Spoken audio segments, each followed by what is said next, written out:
Mae gan bob bleidleisiwr yr hawl i bleidleisio yn annibynnol ac yn gyfrinachol. Bydd rhywfaint o offer cynorthwyol ar gael yn yr orsaf bleidleisio i helpu pobl i wneud hynny. Os oes angen cymorth arnoch i bleidleisio, gallwch gysylltu â'r tîm etholiadau yn eich cyngor lleol.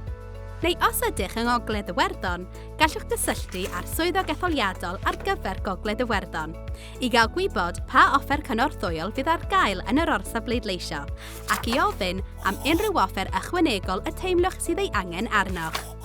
Bydd y tîm etholiadau yn penderfynu a ellir darparu'r offer y gofynnwyd amdano.